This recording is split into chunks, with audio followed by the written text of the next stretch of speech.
سلام و عرض ادب دارم خدمت همه عزیزان، دوستان، مخاطبین خوب نشریه مذاکره. ایام رو به همگی عزیزان تسلیت عرض میکنم. ایامی که واقعا از گوشه و کنار واقعا میشنوم که حال هیچ کسی به معنی واقعی کلمه خوب نیست، خوب نبود و الان اصلا خوب نیست. و بالاخص بعد اون لیست بلند بالای جانباختگانی که آیه رئیس جمهور محبت کردن منتشر کردن، بیشتر باعث شد که حال همگی ما بد باشه. تو این ایام خیلی بالا پایین شدیم، خیلی اتفاقات افتاد. به من خیلی از نقده ها شد که آقا چرا برای این آقایون کار میکنین و دوستان، مدیران، متولیانی که در جمهوری اسلامی دارن کار میکنن، اینها همون افرادی هستن که باعث کشته شدن این عزیزان شدن کف خیابون.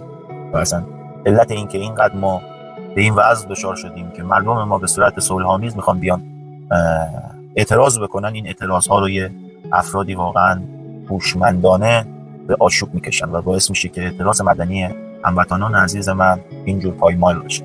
حالا اینکه کی واقعا پشت این آشوب هاست بخشش مشخصه و اتفاقا بخشش هم مشخص نیست. یه بخشی هم به قول یارو این پشت گوشای ما مخملی نیست. نمیتونیم همه چی رو به گردن آمریکا و اسرائیل بندازیم. یه بخشش رو شما مقصری های جمهوری اسلامی که باعث شدی که این حجم از نفوذ وارد مملکت بشه. تو مقصری که امروز ما توی این مملکت نفوذی داریم. چرا؟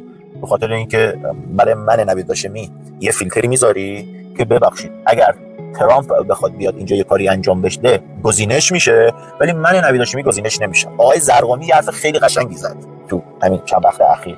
ایشون فرمودن که اگر نعوذ بالله این کتاب قرآن ما، قرآن مجید ما دوباره می اومد برای فرهنگ و ارشاد ما، اجازه چاپ نمیگرفت. همین قرآن ما راست میگه. دقیقاً ما همین بحثه. تو جمهوری اسلامی از این فیلترها رد میشن، تایید صلاحیت میشن و خیلی اتفاقای دیگه هم رقم میخوره و خیلی پستای دیگه هم میگیرن. این مقصر شمایید. مقصرش گزینش شماست.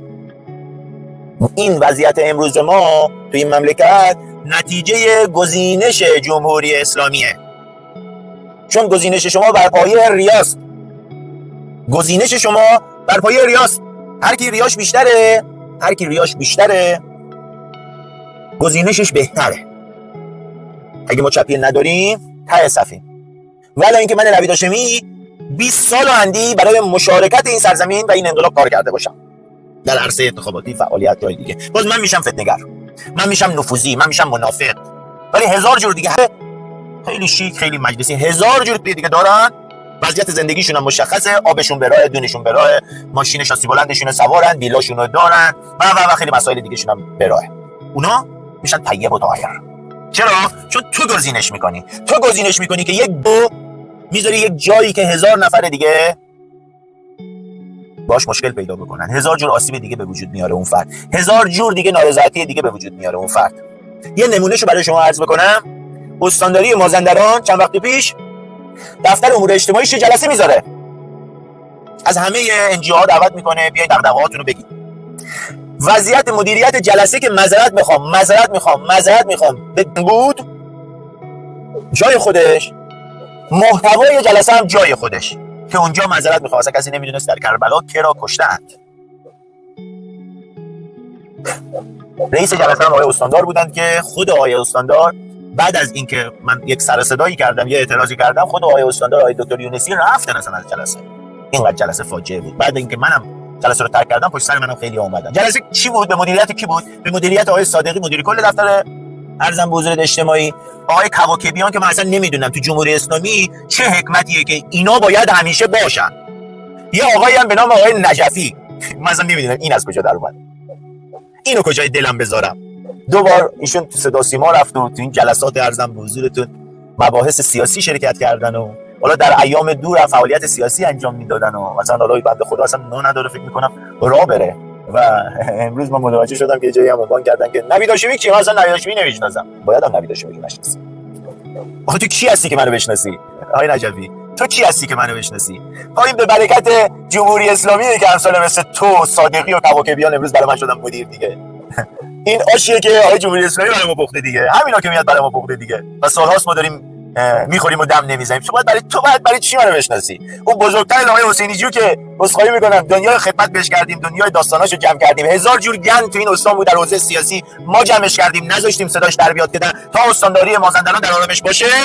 امروز ایشون هم برای ما آوردن که باید ایشون تشخیص بده که چی مهمه. باش کار داشتم، بهش زنگ زدم، آقا کار واجب دارم، 3 روز دارم به شما زنگ میزنم، جواب چرا نمیدی؟ بعد که کارمون رو بهش گفتیم آقا من فکر کردم مثلا فرماندار فلان جا مرد. دیگه عذرخواهی میکنم که ما نمیدونیم چی برای شما مهمه، بریم تو همون راستا کار بکنیم. یه سری چیزا برای من مردم مهمه، برای ما آدمای عادی مهمه. آقای حسینی جو، آقای صادقی، آقای نجفی، هرچند که امروز من تازه واقعا متوجه شدم درجه تربیت تو چقدره. با یک استاد دانشگاه، با یک نخبه، با یک فرهیخته، امروز وقتی اونجوری صحبت کردی تو شعور خودتو نشون دادی، تربیت خانوادگی تو نشون دادی. اون برخوردی که امروز با اون نخبه کردی نشانه تربیت و شعور و درک توه آقای نجفی.